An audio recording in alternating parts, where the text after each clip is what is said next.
आज का हमारा टॉपिक रहेगा प्यारे बच्चों प्रोटोकॉर्डेटा। प्रोटोकॉर्डेटा का अर्थ है कॉर्डेटा से पहले वाला संघ, यानी प्रोटोकॉर्डेटा का अर्थ है कि कॉर्डेटा के लक्षणों को उनके जीवन काल में कहीं न कहीं पर वो दर्शाते हैं। जैसे इसके लक्षणों के बारे में अगर बात करते हैं, ये द्विपार्श्व सममिति वाले जंतु होते हैं, त्रिकोरिक जंतु हैं और देवगुहा युक्त होते हैं। इन जंतुओं में कुछ नए लक्षण जो होते हैं जो इनके जीवन की कुछ अवस्थाओं में निश्चित रूप से उपस्थित रहते हैं। नए लक्षण जो हैं जीवन की कहीं न कहीं किसी न किसी अवस्था पर वो लक्षण परिलक्षित होता है। जैसे नोटोकॉर्ड की बात करते हैं, नोटोकॉर्ड जो है एक लंबी छड़ की तरह की होती है, ये जो इनके पृष्ठभाग पर पाई जाती है। प्रोटोकॉर्डेटा के जंतुओं में अगर बात करते हैं तो सभी अवस्थाओं में नोटोकॉर्ड उपस्थित नहीं रहती है, तो यहीं से हम इसकी बात करते हैं प्रोटोकॉर्डेटा वाली बात। क्योंकि नोटोकॉर्ड तो है इनके जीवन में, लेकिन वो पूरे जीवन शुरू से लेकर लास्ट तक का जो जीवन काल होता है उसमें उपस्थित नहीं रहती, बल्कि कभी कभी किसी न किसी अवस्था में ये रहती है और कुछ समय के बाद ही क्या हो जाती है, फिर समाप्त हो जाती है, लुप्त हो जाती है। तो ये इसका चित्र है जो इस संघ के जंतु है बेलोग्लोसिस, हार्डमानिया, एम्फियोक्स। ये बेलोग्लोसिस का हमने चित्र बना रखा है, जो प्रोटोकॉर्डेटा के संघ का जंतु है। ये देख रहे हैं, इसके जो है ये पृष्ठीय भाग है, इसमें जो है इनके क्या पाए जा रहे हैं, ये नोटोकॉर्ड की भांति ये है पृष्ठीय भाग में। लेकिन ये कुछ अवस्थाओं के बाद क्या हो जाता है, समाप्त। जैसी अगली अवस्था आ जाएगी तो समाप्त हो जाएगा ये, मतलब पूरे जीवन काल में ये नोटोकॉर्ड उपस्थित इनकी नहीं रहती है।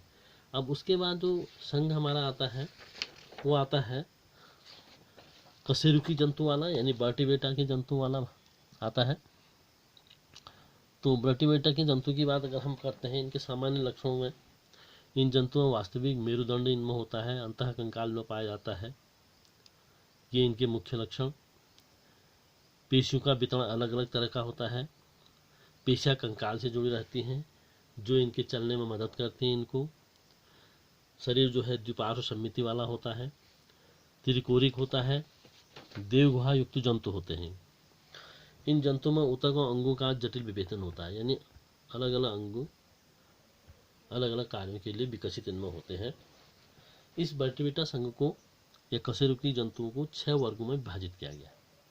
सबसे पहला वाला जो इसका वर्ग आता है वो आता है साइक्लोस्टोमेटा। साइक्लोस्टोमेटा की बात करते हैं, ये जंतु समुद्र तथा बड़ी नदियों में ये पाए जाते हैं। इनका शरीर लंबा होता है, बेलनाकार होता है और मछली के समान की रचना इनके शरीर की होती है। ये जबड़े रहित कशेरुकी जंतु हैं, जबड़े इनमें नहीं पाए जाते हैं। जो इनके पेट्रोमाइजोन इसमें आता है तो इसका चित्र हमने नीचे बना रखा है। इनका सिर एवं मस्तिष्क अल्प विकसित होता है। सिर पर बीच में नासा छिद्र होते हैं, 2 साधारण नेत्र होते हैं और एक मध्य में भी इनका नेत्र होता है। पार्श्व भाग में क्लोम दरारें पाए जाते हैं जो श्वसन के लिए इनके जीवन में श्वसन क्रिया को करते हैं। त्वचा पर सल्क नहीं पाए जाते हैं। ये बाह्य परजीवी होते हैं ये जंतु।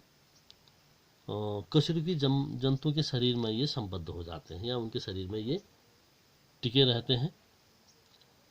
पेट्रोमाइजोन, मिक्सिजीनी इसके उदाहरण हैं। ये नीचे पेट्रोमाइजोन का हमने चित्र बना के आपके सामने दे रखा है। अब इसका जो दूसरा संघ आता है वो आता है, दूसरा वर्ग जो आता है वो आता है मत्स्य वर्ग। मत्स्य का अर्थ ही जैसे समझ में आता है कि मत्स्य का अर्थ है मछली, मछली वाला वर्ग। इस वर्ग में विभिन्न प्रकार की मछलियाँ आती हैं। जितने भी प्रकार की जो मछलियाँ होती हैं वो सब इसी वर्ग में आती हैं, जो समुद्र के नमकीन जल में या मीठे जल में दोनों जगह ही पाई जाती हैं। इनकी त्वचा पर अगर आप देखते हैं तो सल्क पाए जाते हैं।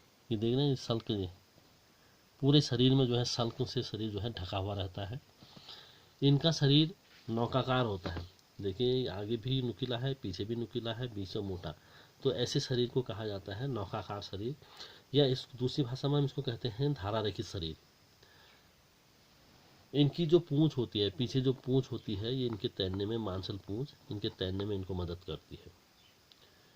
इनमें श्वसन क्रिया, कुलोम दरारें इनकी होती हैं, यहाँ पर कुलोम दरारें हैं, ये कुलोम दरारों से जो है श्वसन क्रिया ये करते हैं।